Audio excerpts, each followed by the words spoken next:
ऋतिज, AIR second rank तुम्हारा आया है। CA फाइनल का जो एग्जाम है उसका आपने तैयारी कब से स्टार्ट किया? I was not able to make any progress. First year के बाद वो रियलाइजेशन हुआ कि हाँ। अगर रैंक लाना है तो this is not enough. FR के बाद आप AFM का प्रिपरेशन स्टार्ट किए, revision and all. What were you feeling? अपने सारे के सारे चैप्टर्स में 80% स्टफ रिपीटेड टाइप होता रहता है, 20% ऐसा स्टफ होता है जो अजीब स्टफ होता है। ये तो मैं साइज क्वेश्चन का साइज देख के थोड़ा एक बार घबरा गया था बिकॉज टुवर्ड्स द एंड ये मैं क्वेश्चन लिया था. I am sitting with Ritij Saraf. I hope I am pronouncing properly. Yes sir. Ritij Saraf, yes. AIR 2 May 2026 examinations. Congratulations. Thank you so much sir. Tell me something. पहले पर्सनल बात करता हूँ मैं अपनी. Do you know where do I come from? मैं कहाँ से आता हूँ, मेरा evolution? No sir, not. No. I think Rajasthan. वो तो ठीक है, पर अदरवाइज राजस्थान में born brought up नहीं हुआ था. I also come from Howrah. Oh, I did not know. तो मैं हावड़ा के इस वाले साइड से हूँ. क्या नाम है? पंगवासी. Okay. Okay. There is where I spent 20 years of my childhood. You are from which part of Havda? I am from Liluah, north part of Liluah. Okay. तो दोनों अपने हावड़ा से ही हैं. तुम्हारी स्कूलिंग क्लास 10 तक की कहाँ से हुई थी? Don Bosco Liluah. Don Bosco Liluah. मेरी हुई थी Saint Aloysius. Okay. Okay, Saint हाँ, अलोयशियस है ना, हाँ. वहाँ से. फिर +2 Don Bosco Liluah. Don Bosco Liluah. ठीक है, मेरा सेंट लॉरेंस से हुआ था. फिर तो जेवियर्स के सबका होता है. नहीं, मैं एसआरसीसी गया था. मैं और फिर तुम SRCC गए थे. हाँ. ओह वंडरफुल, ग्रेट. तो CA उस समय SRCC करते समय ही तुमने स्टार्ट किया था? नहीं, सो एसआरसीसी के फर्स्ट 2 इयर्स में I was not doing CA because वहां पर द रूल इज कि you can not do articleship along with correct, I college. Forgot. या हाँ, सो मैं थर्ड ईयर फिर सीए रिज्यूम किया था वापस. फाउंडेशन मेरा दिया हुआ था पहले हाँ. Before joining college. Correct. 2 years I was एकदम इनटू कॉलेज को करिकुलर्स हाँ हाँ एंड देन हाँ. Third year I again resumed my CA journey. Okay, perfect. तो फिर SRCC का जब थर्ड ईयर खत्म हो गया, you came back to Calcutta. Yes, I came back to Calcutta to pursue my articleship. Oh wonderful. Articleship कहाँ से? First year I was with ENY in statutory audit Kolkata and then second year I was with ITC for my industrial training. Perfect. So इसलिए मेरे को बहुत commonality लगता है. ठीक है, एक तो सेकंड हाफ दोनों का सेम है, सराफ सराफ. तो many people may feel that we are relatives. वैसे कहीं ना कहीं तो मेरे को लगता है. हाँ, lot of people have asked me this question हाँ. Since 2-3 years. whoever I meet, whoever knows you, they ask this question. But क्या है कि इफ मैंने I am not educated in this regard, but मेरे को ये पता है कि ये जो टाइटल्स रखी जाती है ना, ये टाइटल्स कोई ना कोई कारण से कहीं से ओरिजिन होता होगा इन टाइटल्स का. जैसे सराफ क्यों है, हाँ. तो it must be some commonality that Yes. Is definitely there. Okay. So Ritij, AIR second rank तुम्हारा आया है. टोटल क्या आया है? 475 475 आउट ऑफ 600. Out of 600. अपने टाइम का याद आ रहा है कि जब कभी भी पेपर देते थे, एग्जामिनेशन इतना दिए, तो आके अपने कैलकुलेट करते हैं मार्क्स कितना आएगा. 3 सिनेरियोज बनाते हैं, conservative, most likely and best. Yes. तो इन दैट केस तुम्हारा 475 कौन से सिनेरियो में फॉल किया है? It was an average of the most likely and the least likely. Hmm. मैंने बेस्ट केस सिनेरियो अज्यूम किया था 500 आएगा and worst case it was around 450. So it landed in between 475. 475. Okay. And CA intermediate में rank था क्या अपना? नहीं, मैंने 2 ग्रुप्स अलग अलग दिया था. मेरे मार्क्स 610 थे आउट ऑफ 800. ओह बट मैंने कॉलेज में था साथ में, तो I was giving separately both the groups, तो रैंक नहीं था. करेक्ट. ओके. यू मेंशन्ड अभी बीच में about the fact that SRCC में जब फर्स्ट 2 इयर्स में थे, तो because CA was not allowed at that time, you were very much active into co-curricular. Yes sir. थोड़ा सा बताओ इसके बारे में. So there is an organization called Enactus. So it is basically a student-run social entrepreneurship organization where we run nationwide projects in the field of entrepreneurship with a social purpose. So there were many projects. To give you an example of one project, there is a project called Project Azma. So what we do is we raise CSR funding and then we set up a water filtration plant, an RO plant in the underprivileged areas where they do not have access to clean drinking water. And the business model is ₹4 for 20 liters of water. Oh. So the plant costs around ₹7-8 lakhs, including all the digging costs and all. So the process is ki first we raise CSR funding, then we identify an area where the need is there for clean drinking water, and then we set up the filtration plants. So for example, I had worked in the Sundarbans area, so there we had set up 3 filtration plants. Oh. So this was one of the projects. There are such other projects. So 2 years I was very much active and enjoying in those projects, traveling India. Understood. That's a great built up, because otherwise usually केवल CA करते हुए कैलकाटा में ये type का exposure होता नहीं है. Yes sir. तो बिकॉज ऑफ विच वो पर्सनालिटी उतनी ही उभरती है. Yes sir. ठीक है. तो दैट्स वेरी गुड. इनफैक्ट अगर मैं इसको रिलेट करूँ एकेडमिक्स से, तो आई डोंट नो, अभी तो कैपिटल बजटिंग में उतना नहीं होता, बट अदरवाइज कैपिटल बजटिंग में there is a particular area which is called social cost benefit analysis, जहाँ पे प्रोजेक्ट का केवल फाइनेंशियल्स नहीं देखते हैं, उसका social NPV and social IRR निकालते हैं। अंडरस्टूड? Yes. एक ब्रिज बन रहा है तो उसका क्या इम्पैक्ट होगा सोसाइटी पे, Environment पे। उसको भी लेते हैं फाइनेंशियली, और डिस्काउंट रेट भी सोशल, बिलीव मी। तो दैट्स अ वंडरफुल एक्सपीरियंस। कहीं ना कहीं यू विल फाइंड जैसे कि अपने जो भी नॉलेज एक्सपीरियंसेस है ना, वो अल्टीमेटली काम आते ही हैं, माने it doesn't get diverted at all. So yesterday जब मैं अपने स्टाफ से बात कर रहा था, तो ही सेड दैट ऋतिज एक घर का कोई पार्टी है उसमें कल बिजी रहेगा, तो रात को पॉसिबल नहीं है। And what a coincidence, we both met at that party. ठीक है, I met your father also. Yes. ठीक है, He was very So, happy. हाँ, तो seems that there is some coincidence कि अच्छा खासा लिंकिंग हो रहा है। गुड। ये जो सीए फाइनल का जो एग्जाम है, उसका आपने तैयारी कब से स्टार्ट किया? So first year of articleship में तो I was not able to study anything. It was very hectic. I was. But थोड़ा सा आप डेट पे भी ले जाइएगा जब स्टार्ट किया। हाँ, So I started my articleship at EY in August 2023. ठीक है। So August 2023 से July 2024 हाँ, I was not able to make any progress. Any progress. मैंने classes purchase कर रखा था, हाँ, बट वो नया नया जोश था कि अभी फर्स्ट कॉर्पोरेट हाँ, एक्सपीरियंस है, तो I have to हाँ, go all out. तो correct. उसमें कहीं ना कहीं स्टडीज थोड़ा कॉम्प्रोमाइज हो गया। ठीक है। फर्स्ट ईयर के बाद वो रियलाइजेशन हुआ कि हाँ. अगर रैंक लाना है तो this is not enough, I have हाँ. To somewhere try to strike a balance between work and academics. So second year जब मैं इंडस्ट्रियल ट्रेनिंग स्टार्ट किया था आईटीसी, तो I made it a point कि early morning late night I have to study 3 hours at least, जितना उसमें फिर होएगा होएगा। तो सेकंड year I pushed a lot, उसमें I was able to from August 2024 till July 2025 I was able to complete FR, AFM and audit. And then August, September, October 2025, these 3 months I did taxation ka both the subjects. So 5 subjects were complete, articleship was also complete, and I had 7-8 months left. So in those 7 months I did 1 month of MCS and advanced IT, and then 6 months I had from October to April for complete revision. Okay. So that was the timeline. So believe me, मेरे assessment के अनुसार ये जो window है, जो आपने बोला अगस्त 24 से जो विंडो स्टार्ट हुआ स्टडीज का, this has been a short window, and मतलब कंपेयर्ड टू अदर्स, लोगों का विंडो थोड़ा सा नॉर्मली 9 मंथ्स या 12 मंथ्स बिगर होता है of studying for CA final. So that goes to show that anyone who is listening to us, if that person believes that he can be focused while doing something, होता है ना कि जब आप बोल रहे हैं 3 आवर्स सुबह शाम मिला के पढ़ते थे, the whole point is that उस समय आपका कितना डेडिकेशन और फोकस रहता था. Quality matters. Yeah, if that quality is definitely there, you are completely focused and you don't have the luxury कि आप मोटा मोटी कर सकते हैं.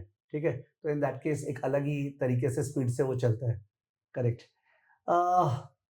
मेरे को सरप्राइजिंग क्या लगा पता है, अभी आपने जो क्रोनोलॉजी बताया उसमें व्हेन यू सेड कि डीटी आईडीटी 3 महीने में, वो जो है, बिकॉज मतलब वो मैटर जो है इंटरनलाइज होना, डाइजेस्ट होना, it's a It was difficult. मैंने एक्चुअली क्या किया था कि मेरा ऑफिस शुरू होता था at 9 o'clock.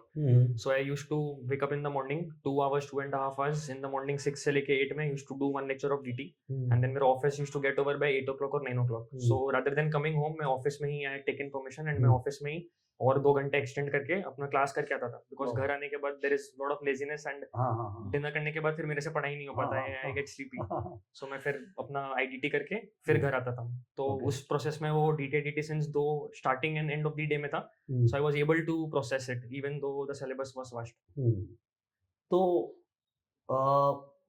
Point is that how have you been able to, या फिर genetically how have you been able to maintain your body एकदम थिन and all that कैसे? Sir, I am trying to be fat. I am going to the gym. I am following a very strict diet routine, but I don't know. There is this metabolism rate is too high. Okay. Nothing I eat is affecting the body. It's very good. At the end of the day, even आपके father जो है, मिले, मेरे को लगा उनका भी same status है, तो इसलिए genetically वो है. Very good. Now coming to the CA final papers which you took. FR का पेपर आपका कैसा गया था? एफआर का पेपर सर बहुत अच्छा गया था, मतलब everything was as per expectations. I was very happy and content कि बहुत अच्छा पेपर गया.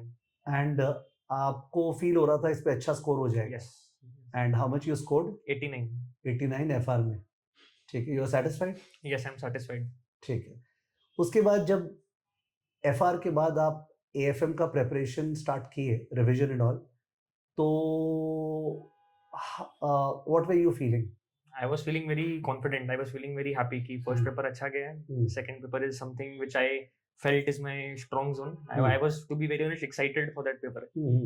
So preparation was good. 1.5 days went very well. I tried to practice more and more sums rather than reading the concepts because I already had a good grasp of the concepts. So for 1.5 days, I tried to practice as many sums as I can. Yes. So when at the time of sitting for the exam and you opened the paper, we have the paper in hand. Let's open the paper. Yes, sir. ये CA final AFM का paper हमारे हाथ में है और इसमें पहला आपका क्या आदत है, शुरू से देखना कि लास्ट से देखना? मैं MCQ स्किप कर देता हूँ. मैं जो डिस्क्रिप्टिव है वहां से स्टार्ट करता हूँ. वहां से देखना ताकि MCQ तो अटेम्प्ट करना ही करना है. Even the reading time? हाँ, ताकि रीडिंग टाइम में ट्राई टू डिसाइड कि मेरे को जो डिस्क्रिप्टिव है उसमें कौन सा क्वेश्चन अटेम्प्ट करना है. ओके, तो इसलिए MCQ is anyways MCQ आप स्किप compulsory. करके सीधा डिस्क्रिप्टिव में आ हाँ, जाते हैं, जिससे पता चल जाए कौन सा अवॉइड करना है. Yes. तो डिस्क्रिप्टिव में जो पहला क्वेश्चन है, हाँ. भारत इंफ्रास्ट्रक्चर हाँ. लिमिटेड, अगर थोड़ी बहुत याददाश्त Yes, है yes, ये याद है मेरे को क्वेश्चन. तो ये क्वेश्चन करके आपको क्या याद आया क्लास का, क्या क्या नहीं याद आया? सर ये क्वेश्चन करके मेरे को क्लास का एक ड्रिल डिप का सम था एफएक्स ऑफ का, तुरंत वो याद आया. तो ये सम मैं फिर पूरा पढ़ा भी नहीं. ये सम मेरे को देख के लगा कि हाँ ये मेरे को आता है. ये एफएक्स ऑफ का करेक्ट ऐसा है. सिमिलर यही सम किया हुआ है. यही यही मैं स्टूडेंट्स को बोलना चाहता हूँ कि अपने सारे के सारे चैप्टर्स में 80% स्टफ रिपीटेड टाइप होता रहता है. Money market cover, forward cover, bid ask, ये चलता रहता है पूरे Yes. क्लास में. Yes. 20% ऐसा स्टफ होता है जो अजीब स्टफ होता है. हाँ. जो एक ही क्वेश्चन वैसा है. हाँ. ठीक है, से इलास्टिसिटी वाला सम जो इकोनॉमिक एक्सपोजर में, Yes. जो 10 साल 15 साल से वेट कर रहे हैं आने का, हट के समय. ठीक है, हट के समय. Non deliverable forward contract, NDF, एसकेडब्ल्यू वाला वो भी है. पार्शियल हेजिंग, हाँ. ठीक है, जहाँ पे एक पार्ट फॉरवर्ड कवर किया, एक पार्ट फॉरवर्ड नहीं कवर किया. Yes. ठीक है, एक ड्यूरेशन का सम आ गया था बॉन्ड से रिलेटेड. हाँ. ठीक है, फॉरेक्स में एडजस्ट करना है जिसमें ड्यूरेशन. हाँ हाँ. तो द पॉइंट इज दैट लोग, आई थिंक कहाँ प्रॉब्लम हो जा रहा है कि एवरेज स्टूडेंट्स जो है वो जो 80% पार्ट है ना, जो कॉमन है, forward cover, money market cover वगैरह, वो प्रिपेयर कर लेते हैं. राइट. पर ये जो 20% एक एक क्वेश्चन होते हैं ना, ड्रिल डिप वाला शायद एक क्वेश्चन हुआ होगा, मेरे को याद है एक क्वेश्चन और होमवर्क में था. हाँ. अपने एक हाँ. क्वेश्चन क्लास वर्क में था, एक क्वेश्चन होमवर्क में था. आई डिस्टिंक्टली रिमेंबर. हाँ, यू हैड एम्फसाइज्ड कि ये हट के समय ये देख लो. हाँ, मैंने इसीलिए जब मैं बोलता हूँ इंपॉर्टेंट है तो I once again repeat, important मतलब ये नहीं कि एग्जाम में आने वाला है. यूनिक है. इंपॉर्टेंट मतलब यूनिक है, नहीं देखे तो गड़बड़ हो जाएगा. हाँ. है ना. तो ये ड्रिल डिप, और मेरी याददाश्त के अनुसार ये ड्रिल डिप का सम इसके पहले वाले एक टर्म या 2 टर्म पहले भी आया हुआ है. Okay. लगातार 2 बार आया है. Okay. So far as I remember. तो इसका मतलब it has become that frequent. तो ये वाले सम से आपको कॉन्फिडेंस आया. हाँ, कि ये मेरे ठीक को है आता है. आता है. आपको ये भी फील आया होगा कि यार ये वो वाला दे दिया अचानक से ना. हाँ. उसके बाद जब अपने 1B में जाते हैं तो हाँ. 1B का सम क्या चीज का है? एच मॉडल का है. ये भी मैं बस क्वेश्चन देखा कि एच मॉडल है, न्यू कि मेरे को एच मॉडल आता है. बहुत ही आसान है H model, you know, formula clear cut apply है. करना है. तो हाँ. I went to the next question. Correct है. तो 1C तो छोड़ते, एक बार थियरी है. हाँ. We go towards question number 2A. हाँ. बच्चे भी क्या सोच रहे होंगे, बट यार काम तो यही आता है ना. Question number 2A, question number 2A जो है क्या चीज का सम है? This is arbitrage pricing theory model का सम. आर्बिट्राज प्राइसिंग थ्योरी का सम. एंड हाँ. इसमें कुछ भी घुमाया नहीं है. हाँ, इसमें वो लैम्डा वाला साइमल्टेनियस इक्वेशन सॉल्व कर रहे हैं, है ना. हाँ. कुछ भी घुमाया नहीं है, स्ट्रेट फॉरवर्ड क्वेश्चन है. हाँ. You must have felt that ये रीजनेबली अंडर कंट्रोल है. हाँ, इसमें बस पार्ट 2 में जैसे. बट आप जो बोल रहे हैं सॉल्व करना है, risk premium for factor 1 factor 2 तो दिया हुआ है. हाँ, मतलब वो उसको अप्लाई करके यू हैव टू रिटर्न निकालना है जो भी. हाँ, साइमल्टेनियस इक्वेशन सॉल्व करके जो बचा हुआ वेरिएबल्स है वो निकालना था. आप कुछ बोल रहे थे. मैं बोल रहा था कि इसमें जैसे एक इनकंसिस्टेंसी ये था कि पार्ट 2 में सिक्योरिटी ए बी लिखा था, पार्ट 1 में एक्स वाई लिखा था. तो उसमें थोड़ा सा कंफ्यूजन था, बट वो फिर वो ठीक है, लॉजिकल चलता असम्पशन था है. कि हाँ पता ही है गिवन द लेगेसी चलता है. ये एक्स वाई है. तो वो तो ठीक मैं है. समझ गया कि ये ठीक है, क्या करना है. Question number 2B. 2B है ना ये. हाँ, 2B ये तो बच्चा वाला सम दे दिया. हाँ. In the money, at the money, ये आउट तो द बहुत मनी. सिंपल सम था. कोई बात ही नहीं है कॉल ऑप्शन पुट ऑप्शन का. 2B is okay. यानी यहाँ तक आप जो पेपर देख रहे हैं, अपने पोस्ट फैक्टर की बात करें, इवन एग्जामिनेशन हॉल में बैठ के जब आप देख रहे हैं आपको ठीक लग रहा है. यहाँ तक आई वाज मान रहा हूँ. यहाँ तक आई वाज हाँ. हैप्पी. माने ये बाद में ज्ञान देने का बात नहीं, उधर हाँ. बैठ के. ठीक है. आपने आगे 2C में. ये थ्योरी क्वेश्चन है. 2C थियरी है, छोड़ो. 3A. हाँ, यहाँ से थोड़ा सा पेपर 3A में थोड़ा चैलेंजिंग है. हाँ. बिकॉज अगर वो बोल दिए IRP इज होल्डिंग गुड वगैरह, हाँ. तो लग रहा है कि फिर तो तीनों में कॉस्ट सेम आएगा. सेम आएगा, तो फिर कैसे ठीक choose है. करें? पर at the same time APV है जिसमें tax advantage of debt Yes, होता है, yes, तो वो ब्रेन चलना कि टैक्स एडवांटेज ऑफ डेट किस में ज्यादा आएगा, जिसमें इंटरेस्ट रेट ज्यादा है। yes. ठीक है, तो अभी तक इंस्टीट्यूट ने सॉल्यूशन निकाला नहीं है, हाँ. मैं परसों ही सॉल्व कर रहा था क्लास में, तो मैं बोला जिसमें इंटरेस्ट रेट ज्यादा है उसका टैट ज्यादा आएगा, tax advantage of debt, Yes. And then I solved it. तो I think this was challenging, believe me. हाँ, मतलब इसमें there were interlinking of multiple concepts, तो मतलब ऐसा नहीं था कि एकदम देखा हुआ सब नहीं है, बट इट वाज लाइक कि मल्टीपल कॉन्सेप्ट्स है तो थोड़ा सा दिमाग लगाना पड़ेगा, एंड वो एग्जाम का नर्वसनेस में इट वाज डिफिकल्ट। तो 3A में थोड़े आप अटके, हाँ, आप एक बार सोचे होंगे चलो आगे बढ़ता हूँ, मोटा मोटी हाँ. आता है देखूंगा, हाँ. शायद छोड़ दूंगा अगर Back of मौका the मिला mind तो, वही था. हाँ शायद छोड़ दूंगा अगर हाँ. मौका मिला तो, Yes. करेक्ट है। फिर 3B में एंटर किए, हाँ. म्यूचुअल फंड का सम, डिविडेंड प्लान, बोनस प्लान, हाँ, देखते ही लगा होगा जिंदगी भर का, हाँ, कोई बात ही नहीं है। हाँ. ठीक है, अब 4A में आए। 4A का सम तो बच्चा वाला सम है, हाँ, 4A systematic risk, unsystematic risk, कोई बात ही नहीं है। 4A कोई हाँ, बात ही नहीं है। अब 4B में आए।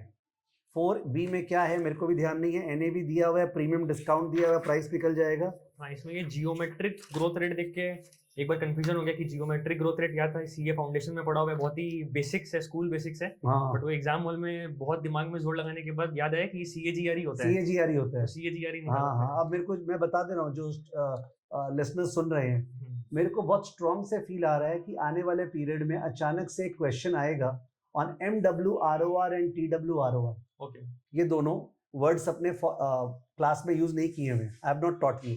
Money weighted rate of return actually IRR होता है, तुमने पैसा लगाया कहीं पे, जो गया आया उसका IRR निकालना है। और time weighted rate of return geometric mean होता है, ये जो Okay. बोले।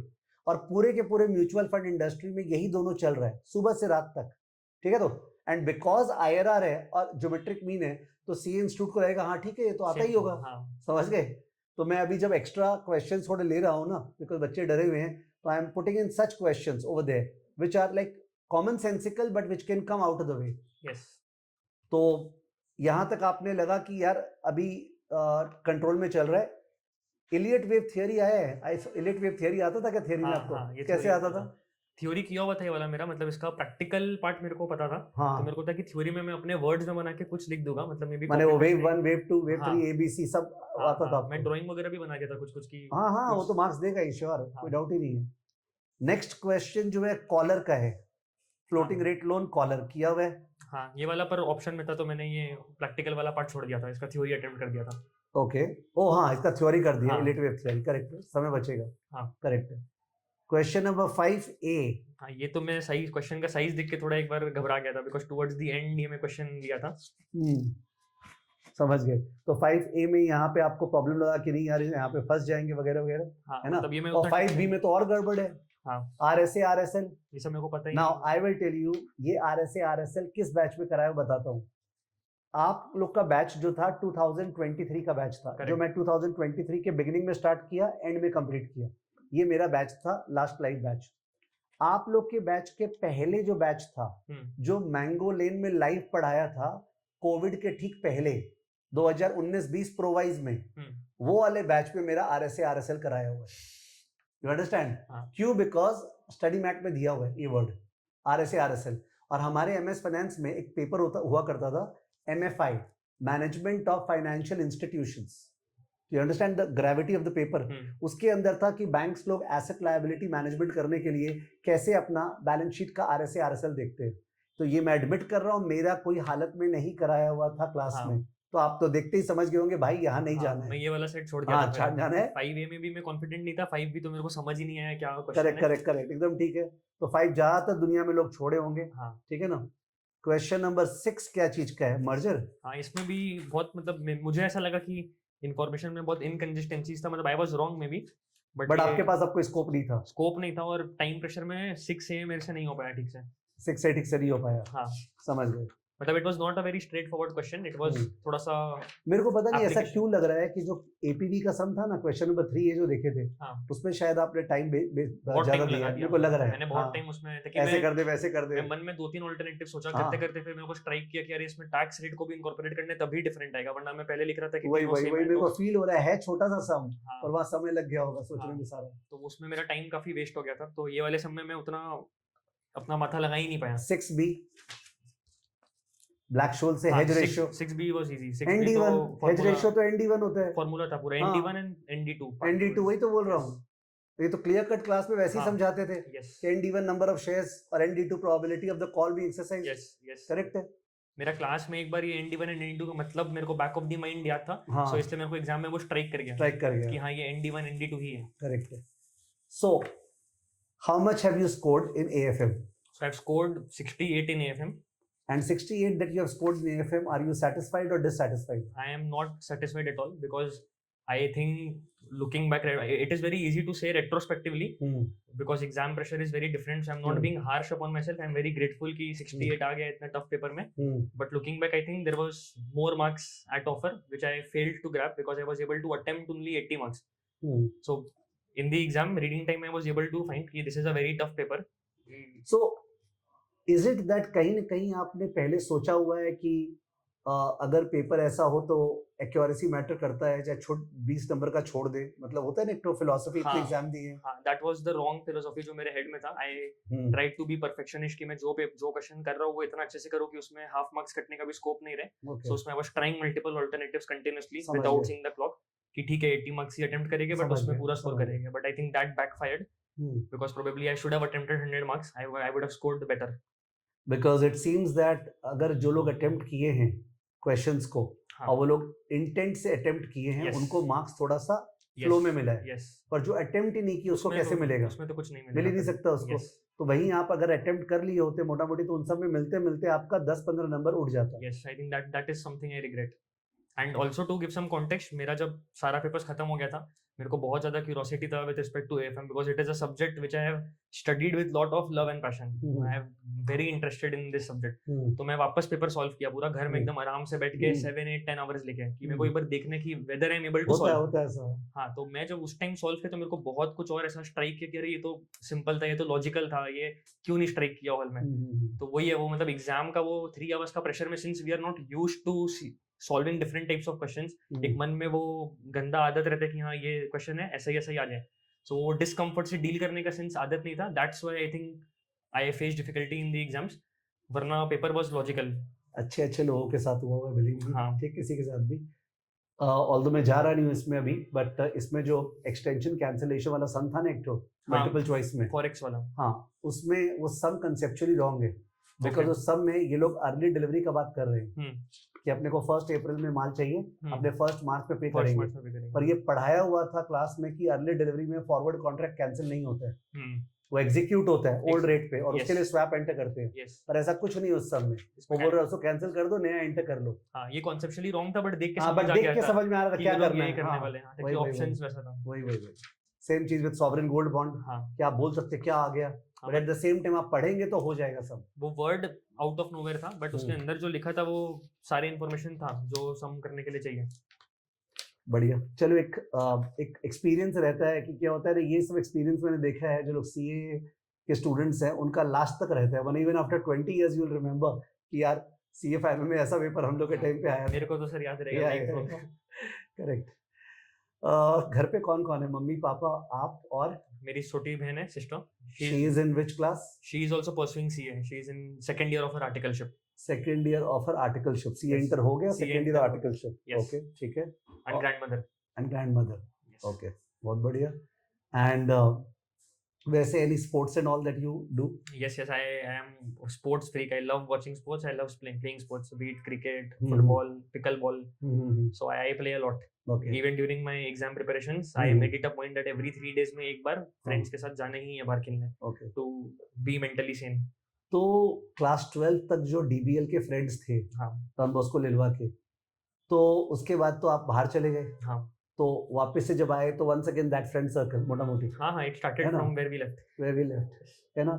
And many of them might be doing CA only. Yes. वो लोग भी CA आगे किए होंगे. Yes. या कुछ जन बिजनेस में चले गए होंगे. Yes. Whatever it is. Yes. है ना. तो उनके साथ बढ़िया, very good. And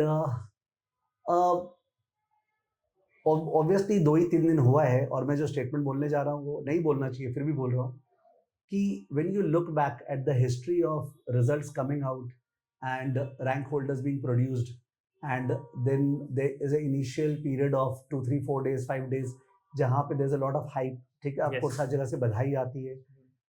Your confidence as a person goes up, no doubt, because your belief in yourself goes up, while at the same time you know that अगर अपने GPT से for example पूछे कि carry out an analysis of the last 20 years rank holders of CA final AIR 1 to 3 and chart out their trajectory कि वो लोग कहाँ कहाँ पहुंचे लाइफ में, ठीक है, उसका पूरा डिटेल्ड एनालिसिस करे. इनफैक्ट ये बोलते बोलते आया है मेरे ख्याल से करना चाहिए, so as to get to know कि रैंक का और रियल लाइफ में सक्सेस का कोरिलेशन एब्सोल्यूट लेवल पे नहीं, रिलेटिव लेवल पे. I mean to say there are people who did not get rank, या फिर got rank of 17th 18th 19th वैसा रैंक मिला.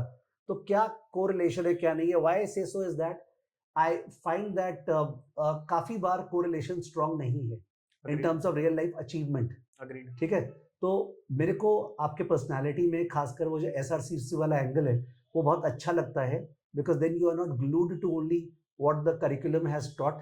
And I think you also said at the beginning of when we sat कि आप CFA भी कर रहे हैं. yes. आपका level 1 हो चुका है. yes. और level 2 आप इंटेंड कर रहे हैं नवंबर में बैठने का. yes. ठीक है ना, तो दैट्स अ डिफरेंट थिंग. तो उससे आपको एक्सपोजर लेवल ज़्यादा मिलता है एज कम्पेयर टू जो CA में है. ठीक है, द फैक्ट दैट CA में AFM में कम से कम we have all the forecast given, we have to pull it out. CFA में there is no forecast, we are taught the technique to make out the forecast, किस तरह से forecast करेंगे. ठीक है, so मतलब what is your first tendency, what are you feeling towards going towards, मैंने आप कहाँ पे जाना चाह रहे हैं, किस डायरेक्शन में करियर में. So career में अभी next 3-4 years I am intending to enter consulting or investment banking, either of those two, and eventually I want to enter the private equity space. Private equity. That is the ultimate goal. Now, directly from CA, it is a bit difficult to land a role in private equity. I don't think I'm equipped enough to start working there directly. So probably 2 years in consulting, simultaneously plan to do CFA, and then eventually maybe enter private equity. That's the plan. Not very sure about it, but abhi overall ये plan है. I will make you have a meeting with Krishna Killa. Who was वैसे तो 17th rank holder way back in 2012-13. He started his journey from consultancy BCG. Okay. And then went into private equity Bain Capital. Then started his own venture, pharmacy में. And then ultimately he is a fund manager running 2 funds. One is a PMS, public equities, and the second is a venture fund. Okay. ठीक है, दोनों. तो मेरे को वो trajectory बहुत अच्छा लगता है. इनफैक्ट मैं रैंक और उसका जब कोरिलेशन बोल रहा था ना, तो I was visiting all those peoples who might not have got rank of AIR 1 to 3, because I believe that देखो कुछ भी हो सकता है उन दिनों. ठीक है, bad luck this that, because of which आपका रैंक स्लिपेज हो जाए. तो I don't that way count. Of course it's a great privilege, grace of God की रैंक आया. ठीक है, परिवार को खुशी मिलती है and all that, but running at the back of the mind that no, I should not take it for granted. Correct. I need to take it very seriously and हर चीज को on the face of it लेके. So मेरा definitely आपके लिए बहुत अच्छा wishes रहेगा. ठीक है, when you studied for CA throughout your journey और आपने CFA level 1 किया, what did you find the difference? क्या difference आपको समझ में आया? ठीक है, और what would your advice be to existing CA students who are doing? And believe me, it has to be frank. It need not be biased by the fact that sir बुलवाना चाहते हैं कि CFA करो, because बहुत गलत हो जाएगा. Yes. You are looked upon by many people as a person who can guide. तो आप अपना frank opinion दीजिए. So एकदम honestly अगर बोलूँ तो CA and CFA में the biggest difference which I feel is कि CA is more bookish, CFA is more application oriented.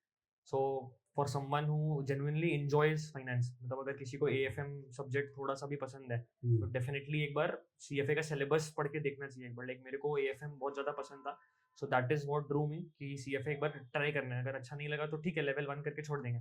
So that's what led me to CFA and I really enjoyed. मतलब मेरे को CFA का level 1 से जो मेरा interest है उसमें फुलफिलमेंट मिला कि हाँ मेरे को अच्छा लगा पढ़ के, and I want to pursue this further. So to each its own. But अगर किसी को फाइनेंस, कोर फाइनेंस में इंटरेस्ट है, CFA is a very very good application oriented course. So I will highly recommend. अगर interest आपका है तो this is the right. समझ गए. तो आपका ये बोलना था कि किसी को अगर टैक्स में इंटरेस्ट है, हाँ, या रिपोर्टिंग या ऑडिट में इंटरेस्ट है, that's a different thing. But अगर आपको फाइनेंस AFM में बहुत अट्रैक्शन आया, आपको लगता है आपको फाइनेंशियल मार्केट्स पे जाना है, यस, तो उस केस में CFA is a good, something very good which will consider it. हां, correct. Perfect, very good. So it's been a hectic day for you, the way I understand. Morning it was raining a lot, then you Yes. have been sitting in the same institute for the last 4 hours. Yes. I will not bother you too much, plus we can keep on talking. Yes, sir. Afterwards we can meet. अभी तो आपका बाद में लगेगा भी job, तो 1-2 महीना लगने वाला है हाँ हाँ, जॉब लगने में. आराम से. Yeah. So I find a lot of, क्या बोलते हैं उसमें, सच्चाई in you, in your face. ये मेरे को फर्स्ट शॉट दिखता है, तो दैट्स अ वेरी प्लस. ठीक है, maintain it and your metabolism and all that you say भगवान करे नजर नहीं लगे. ठीक है, तो because that is something that we people struggle with, because energy level droops down. आपका एनर्जी लेवल हाई रहता है. ठीक है, मेंटेन दैट. उसके अलावा लाइफ में ग्रेस ऑफ गॉड रहना चाहिए अपने. Yes. ठीक है, उतना ही मिलेगा जितना मिलेगा. तो सच दैट बहुत ज़्यादा व्याकुल नहीं होना है रिगार्डिंग ये क्या कर लिया, वो क्या कर लिया, यार इसका तो रैंक नहीं आया था, उतना सोच के नहीं होगा. We can do best for our self. ठीक है, तो these are the lessons. Obviously your parents and all must also be Yes. Explaining it to you, because extra optimization होता नहीं है लाइफ. इसका भी ऑप्टिमाइज कर ले, वो भी ऑप्टिमाइज कर ले, doesn't happen. Yes. Let it be. So I wish a lot of success to you, but happiness to you more so. And whatever advice or whatever help I can do in terms of your future, let's talk about it. Okay, after the session. Sure, sir. Thank you so much. Thank you. Chalo. Bye bye. Thank you so much.